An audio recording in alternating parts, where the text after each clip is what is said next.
A beautiful day in Paris is coming to its conclusion. Bright sun and a slight breeze, welcoming the players and fans alike to Roland-Garros on day 2. You're watching live at RG. It's your daily dose of action, reaction, and so much more. And here for you is what we have for you on tonight's show. Federer returns to the Parisian clay with a first-round win. It's a happy birthday for Iga Swiatek, getting her defence off to a winning start. And Serena Williams under the lights at Roland-Garros' first night session. As always, you can find us by going to the official Roland-Garros social media channels. And I'm very happy to say that keeping an eye on everything alongside me is Daniela Hanzikova. Daniela, good evening once again. Today, 48 matches across 12 courts. It's one of those days when you don't actually know where to start. Yeah, exactly. I mean, we've seen so many incredible matches already, but I think the highlight of the day definitely is going to be the first night session in the history of Roland-Garros. So I think we are all looking forward to that. And you said good evening, but I feel like it's still late in the afternoon because it's still so warm. So another beautiful day almost behind us. Will the players be enjoying these conditions? We've talked so much about what it was like last year. How will they be enjoying these conditions? I mean, it just doesn't get any better than this, does it? It's just the right temperature, little bit of breeze, you know, blue sky. So as a player, this is what you are dreaming of, especially given in October how tricky and sometimes really difficult for the players with the cold it was. I think every single person is appreciating this weather. You might be able to hear the crowd in the background. They are cheering, they are roaring. There is still plenty of tennis to be played, which means out and about for us is Eli. Good evening, Eli. Where are you? Hello, people. I am on court 14. I had to come out here because one of the sensations of men's tennis is on court. Lorenzo Musetti of Italy, only 19 years old, ranked number 76 in the world, playing against one of your favorites, Gigi, David Goffin, ranked 13th. And, well, after 36 minutes of play, it is 6-0 in favor of Lorenzo Musetti. Amazing what is happening here. Now, just to give you a little bit of an idea, this is Lorenzo Musetti's Roland-Garros debut. This is his very, very first main draw match at Roland-Garros. But not only, it's also his very, very first match at a Grand Slam. This is his Grand Slam debut, and he's won 6-0 against a guy who started out, remember, 8 years ago, in 2012-13, as a lucky loser, and then went round of 16. So amazing. But David Goffin is on the board, so it is now 1-0 for the Belgian in the second set, 6-0 to Lorenzo Musetti.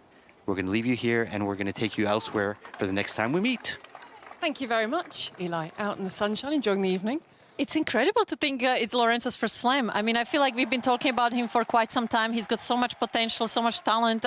So, yeah, good for him to make a debut already being ranked 70 in the world. And it just shows the depth of Italian tennis at the moment. It's what, 10 Italian men in the top 100. It's absolutely incredible. So that's one of our 48 matches. Another one, which is our match of the day, features a defending champion whose 20th birthday it was today. So not only is she playing on her birthday, Iga Swiatek, but she's doing the first ever defence of a title. And not only that, but she continued on that kind of a bagel strike that she already had in Rome, and she continued here in the first set the same way.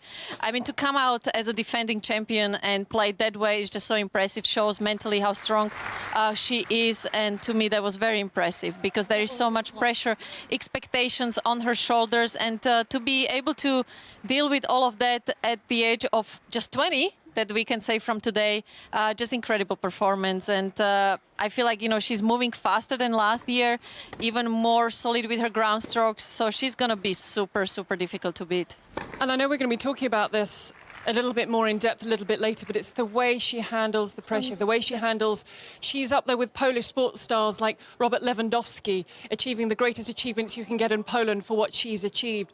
But she gets out here, she works hard, and she's able to reset very, very quickly. Yesterday, it was difficult. It went to, I think, her 4th match point, but she's so good at resetting and living in the moment. Yeah, I mean, that's where the work she does with her psychologist comes in handy big time. She's the best example, I've said that many, many times, how to go about, you know, keeping the balance between your life on the court, with the social media, off the court, and she's doing all the right things. You know, so many players, they put all the efforts in the gym, on the practice court, but, you know, we know how much our game is in between the ears, and that's why, you know, she's got her psychologist here with her, which I think it's huge in today's tennis, where there are so many distractions outside of the court, and that's why, you know, she's playing the way she is already from the first round.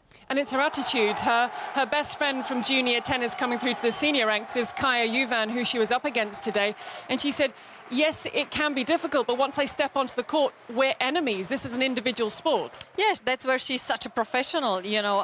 It's wonderful to see that combination, that sometimes she's just out there playing like a kid, really enjoying the moment, like you said, but at the same time, she's got her routines. She knows what she has to do out there. She's on a mission, and she just gets the job done, and that's why, you know, she's been so impressive, and yeah, I wouldn't be surprised if she goes all the way again. And the frightening thing is you would expect there's still so much to come because she is still so young, just turning 20 today. Yeah, exactly. And, you know, that was another added emotion there. How cool it must be to come out there as a defending champion on your 20th birthday.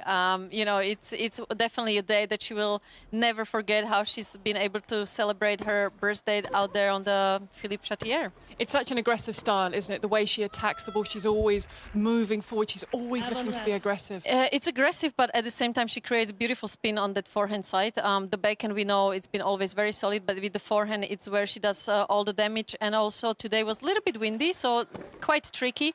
And that's where, you know, her movement, her footwork, and that spin on the forehand comes in handy big time. And as we can see there on the match point, is that beautiful anticipation she's got. You know, you could see that she was moving to that drop shot before her opponent even hit it, and it's something she was born with. Yes, she works extremely hard on her fitness, but then she's got that eye to kind of know what to expect, and it's really tough to teach, and I think it's just the gift from above, so that she's got to be really grateful for.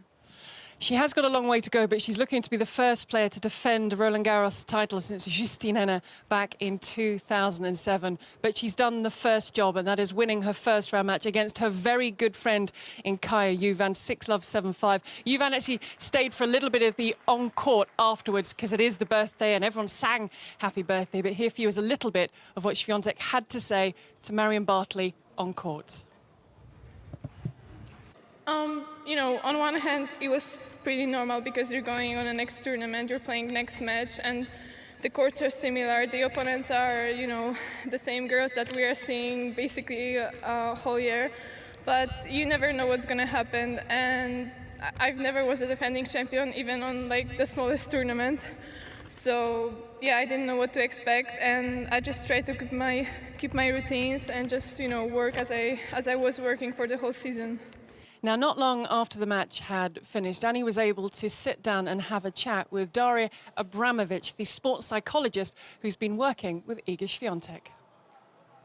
Well, I've got someone very special on our Roland-Garros live show today, Daria Abramovic, one of the most special sports psychologists in the world. Thank you so much for your time. Thank you for having me. How satisfied were you, first of all, with Iga's performance today as the defending champion? Well, we obviously try to compete, not defend, but absolutely I was satisfied. I think that's a relevant word to say to describe it. We're satisfied with starting the match, with obviously keeping the consistency during the first set, and also keeping up with the challenges in the second set. I think Kaja is a great athlete, and she obviously put a strong effort in the second set. So basically, I'm really satisfied that Iga was able to keep her game and celebrate her birthday on court today. What would you say is Iga's biggest mental strength? Well, her willingness to learn, you know, to broaden her horizons, and obviously to put the work. I think her work ethics is really great, especially for such a young player and young athlete. And I think that her very important strength is also that she's able to come back from anything what's happening on court. I think that she's able to create this momentum to be here and now, and it is really, really valuable nowadays in hard performance sports especially. Talking about challenges is something that my generation didn't have to deal with, but obviously we see it big time these days, and that is the social media. What is your advice and how you suggest for players to go about it, find that balance that, you know, they are still, and most importantly, athletes, and maybe everything else comes second? Yes, definitely. But on the other hand, I think nowadays social media may be the great platform for some of athletes with, you know, great situation right now would be that they have a great social platform to inspire or make a social change, and we should, I think, remember about that. But absolutely, like, first of all, as I mentioned, an athlete, a human being first, is allowed, and it would be good to keep the balance and healthy and like manage a healthy career, which in reality means that for some that would be you know, quitting social media, for example, during the tournament, or maybe let someone to run the social media profiles. And obviously I know that it's not a kind of a golden rule, because we do as a fans like that athletes are doing this by themselves, but sometimes for mental health, you know, especially for some time, I think that it would be worth it. But it's every single time, you know, it's an individual thing. So what I would advise mostly would be to think about it, talk about it, and educate athletes, managers, coaches, organizers, everyone, to create this empathetic environment, fans obviously as well, and respect each other. And I know the answer already, but do sports psychologists get nervous when watching their own athletes? Sometimes, yes, especially when athletes, you know, don't follow the plan correctly. But yes, absolutely. You know, I used to say this repeatedly, that an athlete is a human being, but the psychologist also is a human being first. So we have our own emotions, and especially here with all the, you know, restrictions we have some things to work through ourselves. Today I was nervous, I admit that, but it's not so often for me anymore. Yeah. Daria, thank you so much for your time. Good luck for the rest of the tournament, and thank you so much for being with us at the Roland-Garros Live. Thank you very much.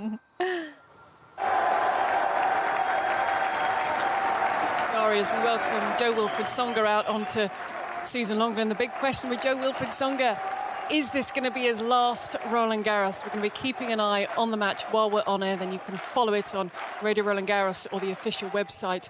The conversation with Daria, it's so fascinating at so many different levels. It is, and what I thought was very interesting, I asked her about last year, how it was with the whole mobile situation. And it's like, look, I never forgive anything to my athletes. I'll just explain them reasons, and it's up to them to make the decision. And it just shows that Iga is such a smart girl. And when she goes on the social media, she's really aware of why she's going there, what kind of things she chooses to follow. I think that's huge. And it was just such a fascinating interview. And I feel like we could have talked for hours. The other very interesting thing she said, as soon as Iga won Roland-Garros last year, she took her to business class, where, you know, they kind of explain her a little bit about the finances as well. So she's really making her become a really full, complete person.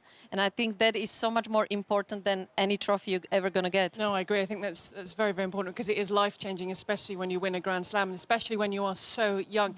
Now, someone who's also won a Grand Slam, it's a few years back in 2014, is Marin Cilic. Marin Cilic might be in the twilight of his years as a tennis player, but he's got a first-round win here today, and he can be dangerous in this draw. He can be, and you are always so happy to see Marin doing well, because he's also one of the nicest guys. Talking about smart people, you know, he's got the brains to do anything he decides to after his career is over, but let's just hope he stays around for quite some time. Yeah, let's hope he stays around. Let's hope he stays fit.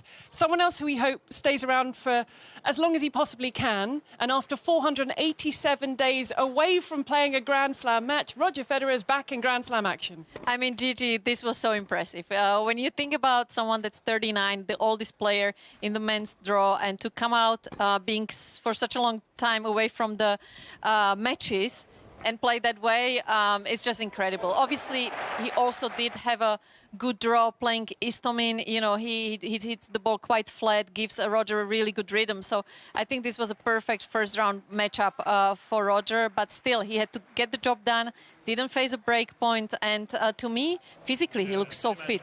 So honestly, I didn't expect him to play this well, and it's just so cool to have him back.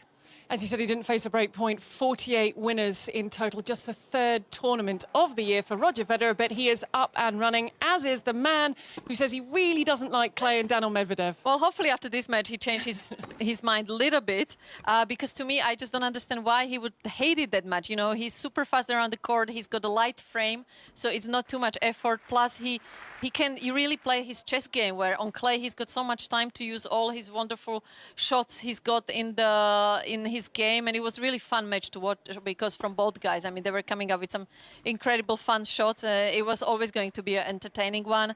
Gotta say, playing Bublik, probably as a player you don't really like to face that, but for a fan it's always fun to follow. But yeah, let's hope Daniel starts to have a little bit more confidence on this surface. First Roland-Garros win in his 5th appearance. Where will it lead? But a good straight sets win. Just his second clay court win of 2021.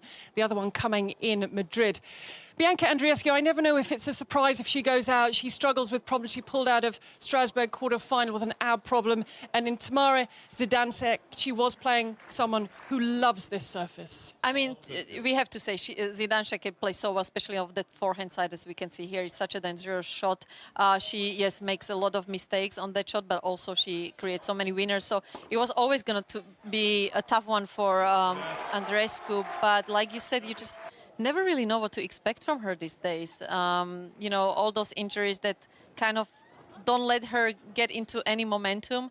It must be so tough mentally, and we know what Bianca is capable of. So let's just hope she can put it all together in some other big event, because she has that ability to just show up and win big tournaments. It wasn't going to be another fairy tale run for Nadia Podoroska, those semi-finalist 8 months ago, but Belinda Bencic very comfortably, love and 3. Oh, absolutely. Love Belinda's form this year. I watched her preseason back in Slovakia. She's trained so hard. She's in a good place, mentally on and off the court. Happy life, I would say. And that's why I wasn't surprised with her result today. Yeah, she missed the tournament with a right arm injury, and only her 5th main draw win here, Belinda Bencic. But she gets it. You saw the fist pump. This man, sadly, Pierre-Hugues Humbert, he managed to get himself back into this against the 18th seed, Jannik Sinner. He even had himself a match point. But at the age of 19, Jannik Sinner, what mental strength, as well as the game, does this young man possess? Yeah, absolutely, Gigi.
Koti.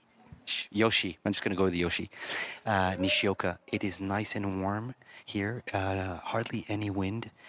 Conditions are a bit tricky, I think, because there's shade coming in and covering almost 3/4 of the court.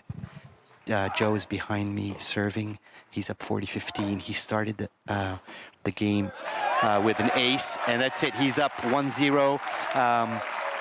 It was a nice moment when he walked on court. You guys showed it, but he had a big smile on his face, like a beginner's child who's getting some candy. He was just, and that's been his way of approaching these potentially last matches. He obviously hasn't said anything officially, but he's obviously getting closer to the end of his career than the beginning.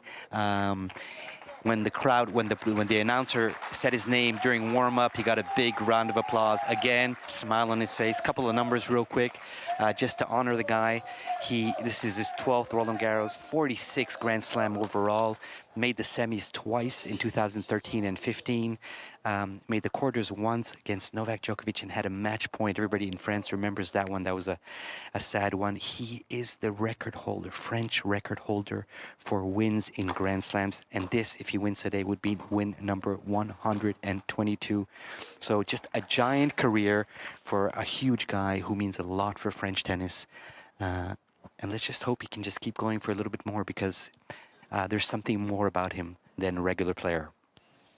I'm glad the whispering is just a little bit back, maybe because we are on center court. Susan Langland yesterday out loud, but today we are seeing the real Eli now. Yeah, no, I'm happy that Whispering Eli is back. And Whispering Eli, well, he might not be whispering, will be back a little bit later in the show.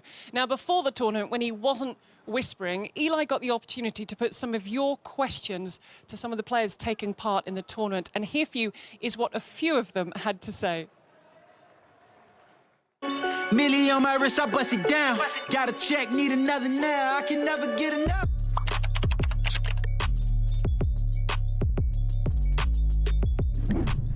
It was hard to celebrate because it was really very chaotic. But later, when I realized that, you know, I'm just gonna go back to my routines, it was better to, you know, just chill. And I'm not a party person, so I didn't go on a party. I just stayed with my family and, yeah, just enjoyed the calm. I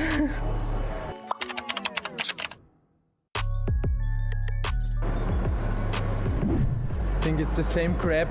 His German is super bad and my Spanish is as bad or even worse, so we definitely need to improve in those languages. So what language do you speak together in English? Yeah, English.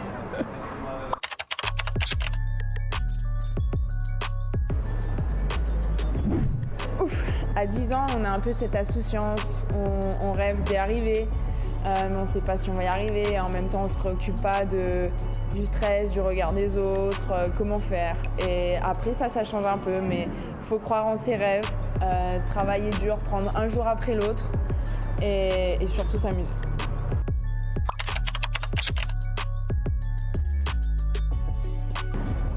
I will most likely do it, Joao.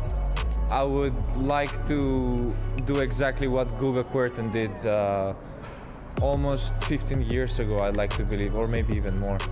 That was really cool, and if obviously that happens, I will not miss out on the opportunity to do it. Now, yesterday, my quiz question from Eli was, how many former champions are there in the women's draw? Here we have one of them walking out onto Simone Mathieu court a few minutes ago. Yeah, it's always good to see Garbiñe back in Paris, because, you know, she's got so much in her game that it's like Andreescu, you know, any tournament she enters, she can go all the way. She's got the weapons, she's got the experience, and, you know, she's done an amazing job staying so solid over the years. So really looking forward to that match as well. Yeah, looking forward to that. Garbiñe Muguruza against Marta Kostyuk. Right, it's the time of the show, and this is the question that you have been voting on since late last night, because it is our question of the day.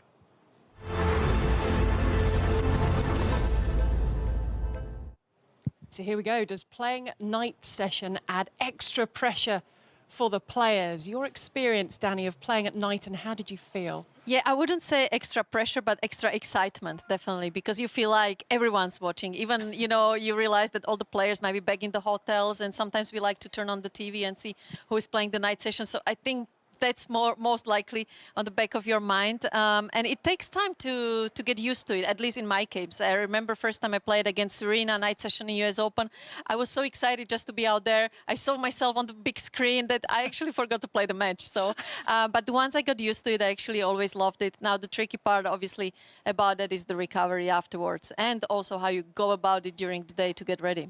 Oof, and we're going to get stuck into that in a little bit. But firstly, hear for you the thoughts of a couple of players who have found themselves playing during the evening.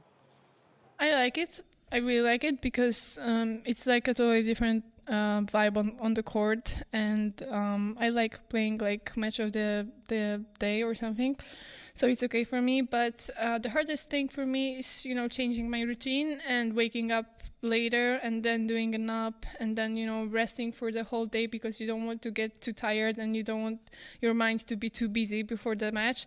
So this is the hardest part for me. I actually have a really good record playing in night sessions in all Grand Slams, you know, where we have a night session. So I don't mind it. Only thing is that I'm a little bit sad that there's not going to be crowd. I heard that yesterday. I didn't know that there was a curfew at 9 o'clock in the evening here, which is the time when I'm supposed to start my match.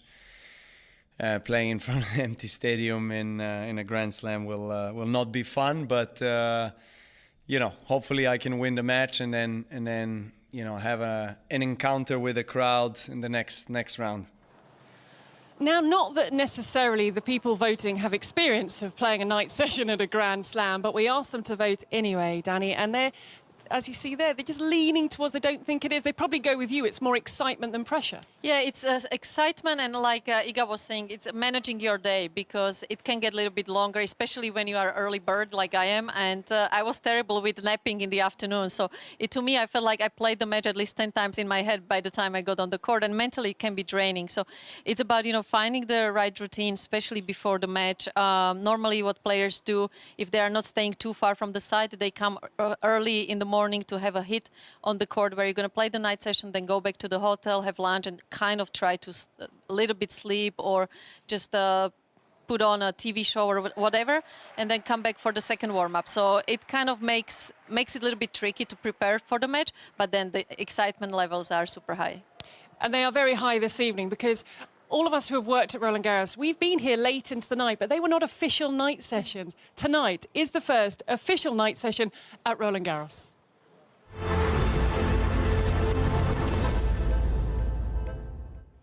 You do speak to a lot of people, they say, but I'm always here late at night. Tonight, it's official, it's a night session, and this lady on our screen, 23-time champion, 3 of them here, will be starring in the night session. Oh, absolutely. Serena loves this stage. I think she was made for the night sessions.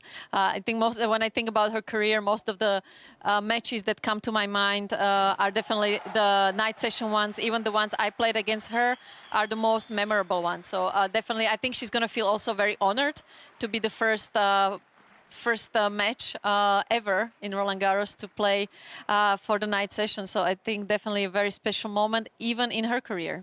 A friend of mine was doing the numbers for night sessions for Serena Williams since 2004 in Australia and US combined. US Open, she's won 34 matches a night, lost 6. Australia, she's won 12 and lost 1. Yeah, it's something about her when she plays night session. Maria Sharapova was the same. Suddenly they become different players. So definitely they are made for that spotlight. And I think one of the reasons why she has been able to win so many slams. Also, you know, sometimes during the night session, that's where the conditions are at its best because normally the wind calms down. So it's easier to time your ball. Maybe when your footwork is not at your best. So it definitely fits the players that have a great timing to find it even easier during the night sessions.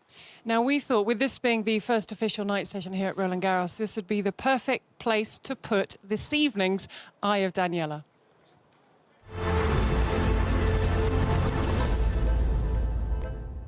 And Danny, you touched on it a little bit earlier, but there's there's a lot to think about from playing during the day to suddenly, oh, right, you're up at 9 o'clock in the evening from getting ready. And then I imagine afterwards from just trying to get some sleep and recovering. Yeah, so I already discussed the part before the match, but the tricky one actually is after the match, because normally you end up sometimes way after the midnight. You still got to do recovery. I would say the recovery after night match is even more important than any other part of the day, because you still got so much adrenaline going and you want to kind of fall asleep. So the best way to do that is to cool down maybe a little bit longer. So normally if you spend 20 minutes on the bike, you might want to do another extra 15 minutes just to kind of make yourself even more tired. The second tricky part is that at that time of night, you don't really feel like eating, but you have to, because, you know, that's part of the recovery to be ready for your next match. And then with the sleep, good luck. I mean, you know, most of the time I found myself staring at the wall until 3, 4 in the morning, because you are still going through the match. So this is where you got to force yourself to kind of stop thinking about it, put on a movie or something where hopefully you can fall asleep quicker that way. But, you know, then the next day or the same day, because by the time you come to the hotel is normally way after midnight, it becomes tricky with your training and everything else, because you just feel a little bit more tired than usual. So I would say the night session is super exciting, but before and after it gets a little bit tricky. There is a lot to think about. As someone who's been on the move, I don't think he'll have trouble sleeping this evening, because he's made a way across the entirety of the site for a final time this evening. Eli, hello. Hello again. Good evening, should I say, because we have moved into the evening session. I'm not going to say good night yet.